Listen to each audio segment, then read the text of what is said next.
50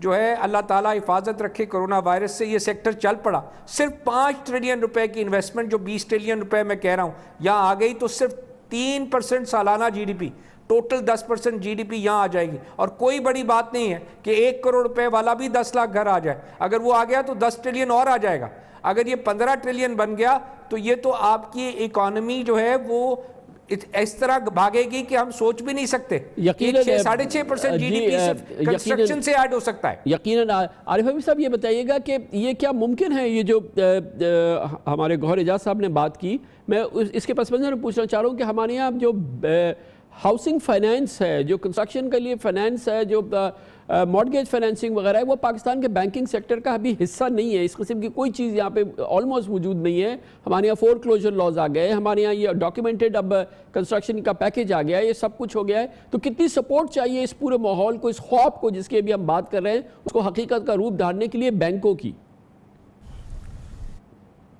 بھائی دیکھیں, جو اس کے لیے انیبلنگ انوائرمنٹ کی ضرورت تھی وہ ابھی انیبلنگ انوائرمنٹ کریٹ کیا جا رہا ہے. آئی تھنک یہ صرف یہ ہے کہ صرف خالی پالیسی جو ہے وہ آپ کو کام نہیں دے گی, کیونکہ آپ کے لیے ضروری ہے, جس طرح یہ کہا گیا کہ اب یہ سارے جو ہے مارکیٹ پارٹیسپنٹس کے اوپر جو ہے وہ ذمہ داری آتی ہے, ڈیولپرز پہ یہ ذمہ داری آتی ہے کہ وہ زیادہ جو ہے وہ محنت سے کام کریں, وہ محنت سے کام کر کے یہ انیبلنگ انوائرمنٹ کا پورا فائدہ اٹھائیں. آپ نے یہ بات پوچھی تھی کہ جو ہے وہ پچھلی ایمنسٹیز آئی تھی, اور اس ایمنسٹی میں کیا چیز ہوگی کہ جو لوگوں کو جو ہے وہ اٹریکٹ کرے گی. اور اس کو حسن بخشی صاحب نے بڑے اچھے طریقے سے بتایا کہ یہ جو ایمنسٹی ہے یہ بڑے پیسوں والوں کا مقصود نہیں ہے, یہ ان لوگوں کے لیے ہے کہ جو پہلی دفعہ لائف میں اپنا گھر جو ہے خریدیں گے, اپنی دکان خریدیں گے, اپنی آفس خریدیں گے.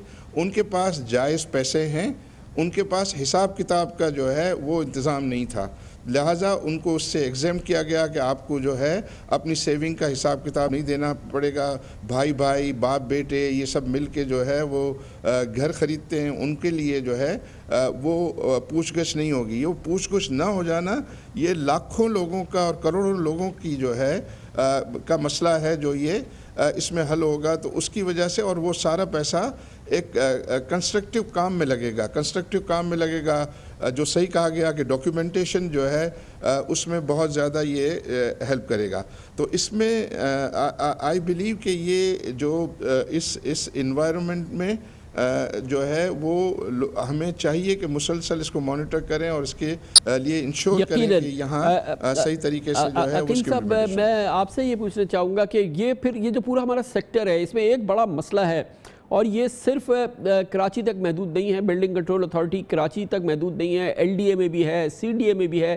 یہ کرپشن کا ایک پہاڑ ہے, منبع ہے, اور یہ جو ہے اب کیا اس اتنے زبردست پیکیج میں یہ تو نہیں ہوگا کہ یہ اربوں کے جو یہ رشوتیں ہیں یہ خربوں میں بدل جائیں, اور پھر یہ پورا جو اس کا فائدہ عوام تک پہنچنا ہے وہ نہ پہنچ سکے. اس کو کرپشن سے شاید ہم آزاد تو کبھی نہیں کر سکتے, اس پورے ماحول کو کرپشن میں کی کمی کرنے کے لیے کیا کچھ کیا جا سکتا ہے؟ ایم شور کہ عمران خان صاحب کرنا چاہیں گے, نیب کو متحرک ہونا پڑے گا, C D A building control authorities اور ایل ڈی اے وغیرہ کو ہونا پڑے گا, اور یہ سندھ کی پنجاب کی حکومتوں کو ہونا پڑے گا. کیسے ہم اس کو یقینی بنائیں کہ یہ جو فائدہ ہے, اس کا آدھا فائدہ جو ہے یہ جو سیوک اتھارٹی کے حکام ہیں یہ نہ کھا جائیں, یا جو رولنگ پولیٹیشنز ہیں وہ نہ کھا جائیں اسے؟ دیکھیں, اس پیکیج میں جو سب سے اچھی بات ہے کہ کرپشن کو کم ہونے میں مدد ملے گی. وہ اس لیے ملے گی کہ جب فکس ٹیکس اسکیم آئے گی تو کرپشن کے آپ کے راستے بند ہو جائے گا. دوسرا جو آپ نے کہا اپروول کے حوالے سے, تو یہ پہلے ہم نے پڑھا بھی تھا, پیکیج میں تھا کہ 4 ویک کے اندر اگر آپ کو اپروول نہیں ملتے تو وہ کوئی ایسی چیز انٹروڈیوس کر دیں گے کہ آپ اب اس کو اپروول لے سکتے ہیں. تو میرا خیال ہے اگر اس ٹائپ کا بھی کوئی ڈیسیزن اس میں ہے تو ڈیفینیٹ فائدہ ہوگا. جو سب سے بڑا فائدہ ہے اس پیکیج کے اندر میرے خیال سے ہم نے اس کو ڈسکس نہیں کیا, نیا پاکستان ہاؤسنگ اسکیم. نیا پاکستان ہاؤسنگ اسکیم پہ اسمال لوگوں کے لیے جو ٹیکس ریٹ ہے اس میں 90% کا بینیفٹ دیا گیا ہے. پہلے ایسی کوئی مثال نہیں تھی, اکراس دا ورلڈ چھوٹا اور بڑا سب کو ایک جیسا ہی ٹیکس دینا پڑتا تھا. اور اس میں آپ یہ دیکھیں کہ جو گورنمنٹ اگر مورگیجز پرووائڈ کر دیتی ہے جو کہ گورنمنٹ نے کہا تھا, تو آپ یقین کریں کہ جو 10,000 15,000 روپے میں کرائے پہ رہنے والے لوگ ہیں اب اپنا گھر حاصل کر سکیں گے. اگر وہ 20 سال کی قسط بھر دیتے ہیں 12,000 سے لے کے 15,000 روپے منتھلی, تو یہ 20 سال میں مکان کے مالک بن جائیں گے. اور یہ جو سب سے بڑی بات ہے نا کہ جو کام اس وقت نیا پاکستان ہاؤسنگ اسکیم شروع کرے گی, وہ میں سمجھتا ہوں بہت زیادہ اسپیڈ سے کنسٹرکشن پروجیکٹ کمپلیٹ کرے گی. اور جتنی آسانیاں آج کریٹ ہو گئی ہیں تو اس آسانیوں کے بعد میں سمجھتا ہوں کہ یہ جو لوگ 10,000 15,000 روپے کے کرائے کے گھر میں جو رہ رہے ہیں آنے والے دنوں میں یہ مکان کے مالک بنیں گے. دوسری جو مجھے سب سے اچھی چیز دکھ رہی ہے اس وقت جو سچویشن ہے کہ لوگ سارے چارج ہوئے ہیں, ہر آدمی یہ سمجھ رہا ہے کہ اب آپ فکس انکم کی طرف جا نہیں سکتے. اور دوسرا جو پی آئی بی کے ریٹ ہیں وہ اس بری طرح گر چکے ہیں کہ اگر انٹرسٹ ریٹ یہاں سے 15-20 دن میں کم نہیں بھی ہوتا تو پی آئی بی ہمیں یہ بتا رہا ہے کہ اب انٹرسٹ ریٹ بڑھنے کے چانس ختم ہیں, اب یہاں سے انٹرسٹ ریٹ نے گرنا ہے. اور ہماری مانیٹری پالیسی 2 مئی کو آنی ہے, اس میں بھی زیادہ ٹائم نہیں ہے. تو یہ جو پی آئی بی خود انڈیکیٹ کرتا ہے کہ فردر انٹرسٹ ریٹ گریں گے. اور جو انٹرسٹ ریٹ گرتے ہیں تو ظاہری بات ہے یہ آپ کی لیوریج انڈسٹری کے لیے بہت پوزیٹیو ہے, اور یہ جو مورگیجز لے رہے ہیں ان کے لیے ایک بہت اچھی خبر ہے. تو میرا یہ خیال ہے. جی مدثر صاحب یہ بتائیے گا کہ اس پوری جو ہم پوری بات کر رہے ہیں وہ ہنچ کرتی ہے ایک دفتر میں جہاں پر ان پروجیکٹس کی اپروول ہوگی, وہ ہے کرپشن کا بہت بڑا منبع. وہ جو افسر وہاں بیٹھا ہے جس کے پولیٹیکل ماسٹرز ہیں, چاہے وہ کراچی میں ہیں, چاہے وہ لاہور میں ہیں یا کسی اور جگہ پر ہیں, وہ جب چاہیں اس پورے فلسفے کو اس کو مسمار کر سکتے ہیں. وہ پروجیکٹس کو روک لیں, اس ہاتھ پیسے دو تو اس ہاتھ دو, اور یہ نہیں کرو اور وہ نہیں کرو. اس کا کوئی جواب ڈھونڈا ہے آپ کو نظر آتا ہے اس پیکیج کے اندر اس کا جواب؟ جی کامران صاحب, آپ نے بالکل صحیح طرف توجہ دلائی ہے. پرائم منسٹر نے جب اپنا کنسٹرکشن پیپر ویژن دیا تو ان کا یہی سب سے پہلا سوال تھا کہ یہاں پر جو مختلف ادارے ہیں ان کے اپروول کا میکنزم بہت مشکل ہے, اس کے اندر بہت ساری ہرڈلز ہیں. تو انہوں نے اپنے ویژن کے مطابق یہ حکم دیا کہ اس کو آسان کیا جائے. اس لیے تمام صوبوں کے ساتھ ان کنسلٹیشن گورنمنٹ یہ کام کر رہی ہے, اور چند دنوں میں آپ اس کو بھی سن لیں گے کہ وہ اپروول پروسیس کو بہت ایزی کر رہے ہیں اور اس کو 30 دن تک لا رہے ہیں, اور اس کے لیے 1 ونڈو آپریشن بنا رہے ہیں اور آن لائن پورٹل لے کے آ رہے ہیں تاکہ کہیں پہ بھی کسی بلڈر کسی ڈیولپر کو جب وہ اپلیکیشن فائل کرے تو اس کو پرابلمز نہ آئیں. اور اپروول پروسیس جو ہے وہ تمام اداروں کے ساتھ جن کے NOCs لینے ہوتے ہیں اور جن کا سارا سلسلہ کرنا ہوتا ہے, وہ بلڈنگ میپ اپروونگ اتھارٹی ہی اس کو ساری ڈیل کرے گی. تو یہ ایز آف بزنس کریٹ کیے بغیر obviously کنسٹرکشن نہیں ہو پائے گا, کیونکہ یہ تو پھر یہ وہ جگہ ہے کہ ہم اتنی لمبی بات کر رہے ہیں, پاکستان کی تاریخ کا سب سے بڑا پیکیج ہے, لیکن جب یہ بلڈنگ کنٹرول اتھارٹی میں جائے گا, LDA میں جائے گا, CDA میں جائے گا, وہ اس کا گلا گھونٹ دے گا اور پھر سارے کام جو ہے وہ دھرے کے دھرے رہ جائیں گے. گور اعجاز صاحب, جو عقیل بھائی نے بات کی بہت امپورٹنٹ کہ نیا پاکستان ہاؤسنگ کے تحت جو ہے یہ اب پاکستان میں ایک چھتری کے تحت جس کے لیے پرائم منسٹر نے پہلی 30 ارب روپے اس کی سیڈ منی ان کو دے دی ہے, اس کا کیا پراسپیکٹس آپ دیکھتے ہیں؟ آپ جیسے بلڈرز جو آپ نے ماشاءاللہ شہر تعمیر کیا ہے, آپ جیسے لوگ انکریجڈ ہوں گے کہ یہ چھوٹے مکان بنائیں تاکہ پاکستانیوں کو بھی پہنچے اور وہ ایک بزنس ڈیل بھی ہو. خان صاحب میں کرتا چلوں کہ عمران خان صاحب اس کے پیچھے جو ہے وہ 18 مہینے سے ہیں. انہوں نے ایک لیفٹنٹ جنرل ہمارے ایڈجوٹنٹ جنرل تھے, بہت سمجھدار اور قابل, جنرل حیدر صاحب آپ کے پروگرام پہ بھی آئے, انہوں نے انور علی حیدر صاحب جن صاحب کو جو ہے اس کا چیئرمین بنایا. اور یہاں میں ایک اور ایڈ کرتا جاؤں, آپ نے جو ہے وہ بلڈنگ کنٹرول اتھارٹی کی بھی بات کی, یہاں LDA پہ ایک سویلین جنرل بھی ہم اس کو کہتے ہیں SM عمران یہاں پہ ڈال دیے. تو وہ جو SM عمران صاحب ہیں وہ SM منیر صاحب کے بیٹے ہیں, انہوں نے پچھلے 18 مہینے میں میرے خیال میں کوئی 250 میٹنگز کی ہیں آباد کے ساتھ, اور انہوں نے بلڈنگ ریگولیشنز بنائے ہیں, پرائیویٹ ہاؤسنگ سوسائٹی رولز بنائے ہیں, لینڈ یوز رولز بنائے ہیں, جو کہ سب اب کیبنٹ میں جا رہے ہیں اپروول کے لیے. میں سمجھتا ہوں اگر وہ رولز امپلیمنٹ ہو گئے تو جو آپ نے بات کی ہے, کیونکہ ساری بات کو ہم ختم وہاں کر رہے ہیں کہ دسمبر تک ہم نے بلڈنگ شروع کرنی ہے. گور صاحب یہ دیکھیں نا, یہ ہمیں ایسا ممبران تو ہر پھر جگہ چاہیے نا. لاہور میں اگر یہ ماشاءاللہ بڑی زبردست آپ نے بات کی ہو رہی ہے, ایسا ہمیں کراچی بھی چاہیے, ہمیں اسلام آباد بھی چاہیے, ہمیں دوسرے شہروں میں بھی چاہیے نا پھر ایک ایسے ممبران جو کہ پھر اس پورے ماحول کو نیا جنم دے, ایک نیا منظور کاکا, ایک کوئی اور اس قسم کے کاکے نہ جنم دے دے یہاں پہ.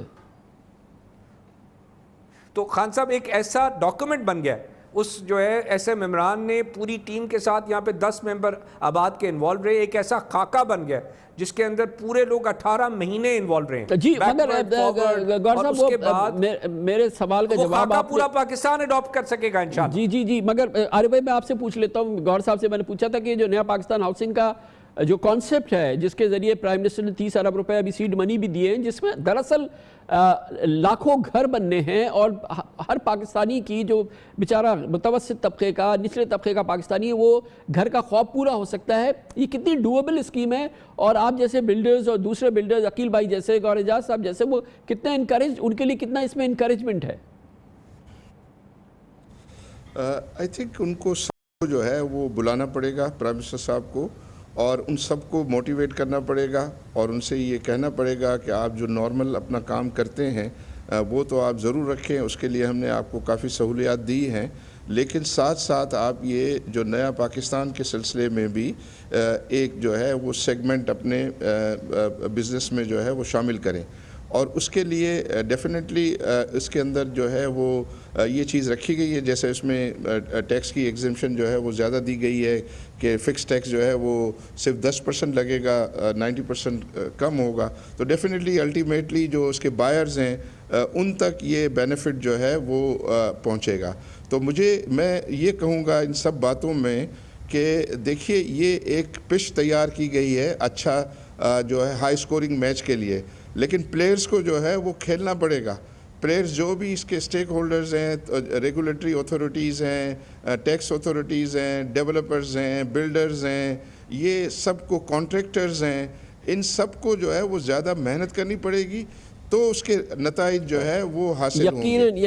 یہ صرف یہ ہے کہ یہ خالی سے عقیل بھائی آپ بتائیے گا کہ ہمارے بلڈرز جو ہیں یہ جن قسم کے منافعوں میں کھیلتے ہیں وہ بہت ہی میگنیفیسنٹ منافع ہوتے ہیں, 50%, 100%, 150%, 200% کی بات کرتے ہیں. جو نیا پاکستان ہاؤسنگ ہے جو کہ ہر پاکستانی کو جس سے فائدہ ہونا چاہیے, اور جو کہ پھر اصل انقلاب بپا کرے گا, اس میں اس کو کیسے اٹریکٹیو بنائیں گے جنرل حیدر صاحب, پرائم منسٹر, کہ پھر اس میں ویسے ہی اس انداز سے کام ہو جو کہ پھر پاکستان کی تقدیر بدلے؟ میرا اپنا خیال ہے اس پہ کافی کام ہو چکا ہے, اور یہ میں آپ کو یقین سے کہہ سکتا ہوں کہ 850 اسکوائر فٹ کا اگر مکان کوئی آدمی خریدنا چاہے تو 10% مکان دے کے باقی 25 سال یا 20 سال کی 10 یا 12 ہزار روپے کی قسط دے کے وہ 25 سال کے بعد مکان کا مالک بن سکتا ہے. اور اس مکان کی میکسیمم اگر آپ انٹرسٹ ملا کے بھی کاسٹ لیں گے تو 25 لاکھ اور 30 لاکھ کے بیچ میں ہوگی, اور 25-30 لاکھ کے بیچ میں ہونے والی, اور منتھلی اگر وہ 12,000 روپے دیتا ہے, تو میں نے پہلے بھی کہا تھا کہ اس بندے کو جو کرایہ وہ دے کے مکان میں رہ رہا ہے, اس کو کرائے کا پیسے صرف قسطیں دینی ہے بینکوں کو, اور وہ مکان کا مالک بن جائے گا. مکان کا قبضہ اس کو 2 سال میں مل جائے گا. اور میں آپ کو یقین سے کہتا ہوں ایسے بہت سارے پروجیکٹ پائپ لائن میں ہیں. یہ آرڈیننس کے بعد آنے والے دنوں میں سب سے پہلے جو گیٹ سے یہ پروجیکٹ نکلیں گے اور اس کے اوپر کام شروع ہوگا, اور یہی بنیاد بنے گی پاکستان کی انڈسٹری کو پرموٹ کرنے. حسن بخشی صاحب آپ بتائیے گا کہ آپ کے بلڈرز وغیرہ تو آپ تو بہت زیادہ آشنا ہیں اس پورے کام سے, اس میں آپ کو اپنی کمیونٹی کے اندر بلڈرز میں, ڈیولپرز میں کوئی انٹرسٹ نظر آ رہا ہے, سگنیفیکنٹ انٹرسٹ ہے؟ جی بہت پازیٹیو انٹرسٹ ہے, اور ہر آدمی مینٹلی تیار ہے کہ جیسے ہی یہ تھوڑا سا وائرس کا سلسلہ کم ہو اس میں کام کریں. میں کامران خان صاحب اس میں ایک بات شیئر کروں, نیا پاکستان کی جو آپ نے کی, دیکھیں انہوں نے بہت ہی اچھا پیپر بنایا ہے اگر میں اپنا پروجیکٹ نیا پاکستان میں لے جانا چاہتا ہوں تو مجھے اس میں 30 سے 35% افورڈیبل ہاؤسنگ ڈالنی پڑے گی، اور نیا پاکستان مجھے اپروول کرا کے دے گی، اور وہاں کلائنٹس کو تقریباً 4 سے 5% پہ لون ملے گا. تو یہ ضروری نہیں ہے کہ نیا پاکستان کی زمین میں ہی وہ پروجیکٹ کیا جائے، کوئی بھی آدمی اپنا پروجیکٹ بھی زمین اس میں لے جا سکتا ہے، بشرطیے 30 سے 40% اس میں لو کاسٹ ڈالے.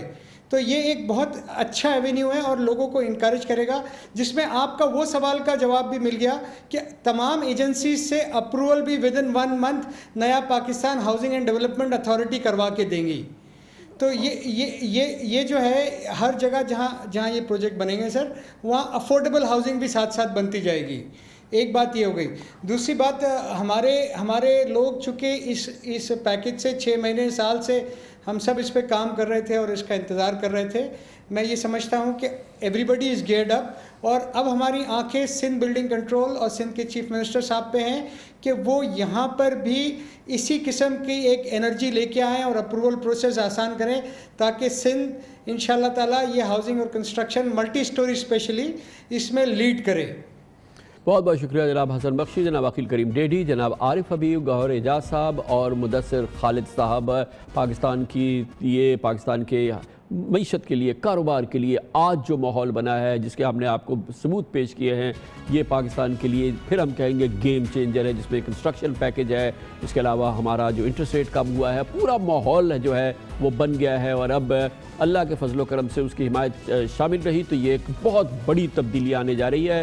بہت اس کے لیے محنت کی ہے، ہمیں ریکگنائز کرنا پڑے گا. پرائم منسٹر عمران خان نے پچھلے 1.5-2 سال سے جب سے ان کی حکومت آئی، ان تمام چیزوں کے لیے وہ دن رات کام کر رہے تھے، اور یقیناً وہ بہت کام کیا، اور جس کا کہ اب باقاعدہ پھل مل سکتا ہے پوری قوم کو. اور اس میں بہت امپورٹنٹ پس منظر میں کردار ادا کیا ہے افواج پاکستان نے، جو مسلسل کردار ادا کرتی ہے، سامنے نظر نہیں آتا.